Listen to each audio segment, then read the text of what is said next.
I'm Mike Sullivan. Okay, today we're going to talk about how to use your simulator or your launch monitor to help you dial in those distance wedges.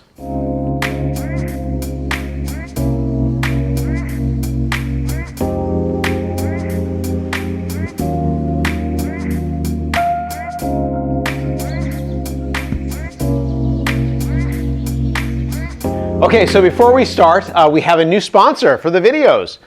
DAIM, Digital Asset Investment Management. They can help you with your cryptocurrency, or if you'd like to get cryptocurrency, they can help you get into that. There will be a link in the description to find out more about them. All right, now let's get on to distance wedges. All right, you're on a par 5 hole. You hit a great tee shot. You hit a really good second shot, didn't reach the green, and then you're in this in-between yardage, you don't know what to do. So this is about giving you a plan so that you can hit those in-between shots. So for today, we're going to focus on the sand wedge. We're going to work on yards of 20, 40, 60, and 80 yards, and that's in the air. So my 20-yard shot, using my 56-degree wedge, the swing is going to feel like, to me, it feels like I'm going from hip back with my hands to about hip through on my follow-through. Let's see what we get. By the way, this is my practice session. I haven't done this in a while. So it may not all be perfect, but this is how we can practice it on our simulator or our launch monitor.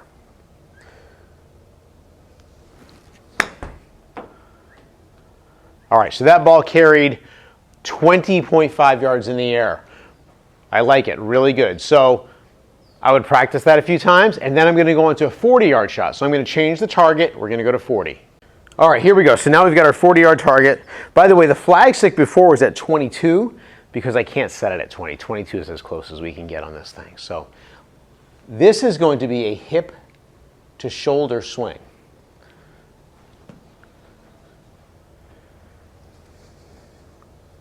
Similar setup, just hip to shoulder, a little bit bigger. A little bit short. Let's try that again. Just like I said, I'm practicing here. Hip to shoulder. I think I hit that a little heavy. That felt solid. Did I hit it hard enough? Nope. That was definitely a bigger follow through.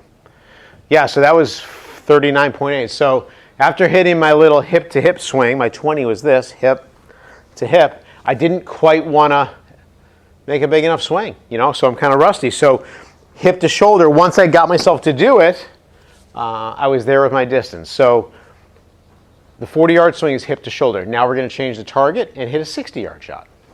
Okay, so for the 60-yard shot, it's going to feel like I'm going to go back here, turn back until my hands are shoulder height. I'm going to swing through to about shoulder height. Also on these shots, I'm really favoring weight more into my left foot, my front side the whole time. I really don't feel like I shift a lot of weight back. So this is going to be shoulder to shoulder for 60.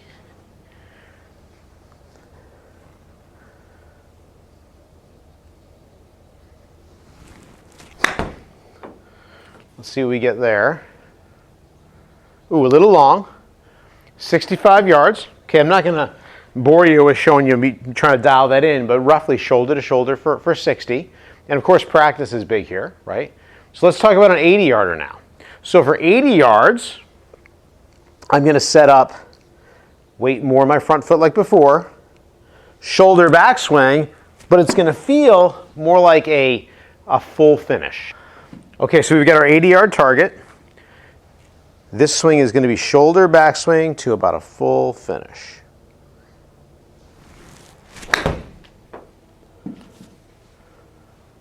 So we're going to land it at 80. Okay, there we go.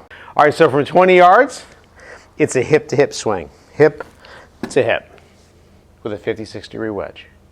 40 yards, hip to shoulder. Okay.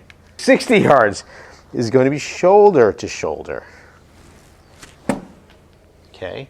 And then 80 yards is shoulder to about a full finish. Okay. Now here's what I'll do. Because we've got like these checkpoints. Let's say I need to hit a ball, say 50 yards in the air. So that's going to be between my 40 and my 60. So hip to shoulder isn't going to hit it far enough. Shoulder to shoulder would be too far, but I have an idea in this range. So for a 50-yard carry, I'm not going to change the target. For a 50-yard carry, it's just going to be a really firm hip to shoulder. Let's see if we can do that. 50 yards in the air. A little low. Carried at 60, too far. Try it again. So we got to dial this in. So it's about practice. So we'll try that again. 50 in the air. A little tentative, but it was 50 in the air. So that's what we want to do. So use like this little system. You can adjust it a little bit for yourself, but use this simulator so you can get a feel for the type of swing you need to make to hit the ball roughly a certain distance.